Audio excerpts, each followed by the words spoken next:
yesterday morning, I'm running a bit late. I grab a piece of toast and head out to my car, but my car won't start, so I have to take the bus. Now, let me pause me right there. Did you notice anything unusual grammatically about what I just said? When did all this happen? So yesterday morning, I'm running a bit late. Yesterday morning, so it's past, right? OK, so listen again. How many past verb forms can you hear? So yesterday morning, I'm running a bit late. I grab a piece of toast and head out to my car, but my car won't start, so I have to take the bus. Thank you, Joanne. Right, let's look at the score. Oh, would you look at that? 0, nil, nothing, zilch, naught. I think we can agree that this did happen in the past. So how is it that Joanne didn't use any past forms? Did she, make a mistake? Well, surprisingly, no. Let me explain how it's possible to use the present to talk about the past. We call it the historical present, or it may also be called the dramatic present or narrative present. We use it a lot when we tell jokes or anecdotes, for example, because using present forms to describe past actions makes the story seem more immediate, more engaging, more personal. We also see present forms being used for the past a lot in news headlines, whether read by newsreaders or written in print or online.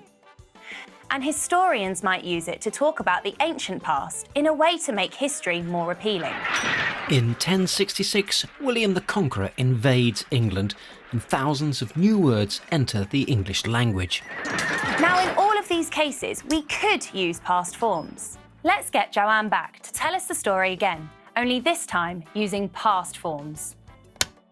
So yesterday morning, I was running a bit late. I grabbed a piece of toast and headed out to my car, but it wouldn't start, and I had to take the bus. Let's have a look at the past form scoreboard. And we've got a grand total of 5. Exactly the same events, but using past forms. It's not quite as involving, not quite as engaging, but it is still correct. Now, I want to go back to the car. My car won't start. Notice here that we have what might appear to be a future form being used in the present to talk about something that happened in the past. The first thing to mention here is that will is not really a future form.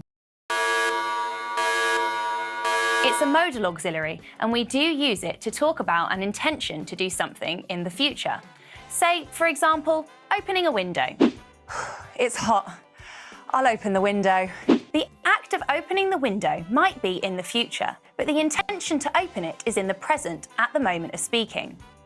It might seem weird, but will actually refers to present time, not future time. And believe it or not, it's the same for would and wouldn't.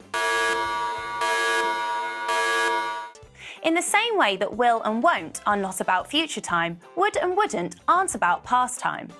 It's a bit more tricky to get your head around that point, so I would prefer to talk about that another time. Oh look, I just used would to talk about something that hasn't happened yet. An example that shows it can't be the past, so I'm going to have to knock off a point from our pastometer. Before I leave you, one more thing to make you think. As we've seen, will is used for an intention, a plan, an idea to do something.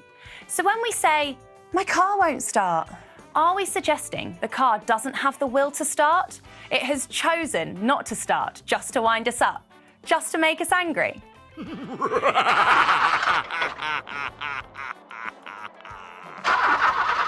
It may be we choose to give the human quality of stubbornness to an inanimate object as a way to express our frustration. Well, my car certainly is inanimate at the moment, and that is very frustrating.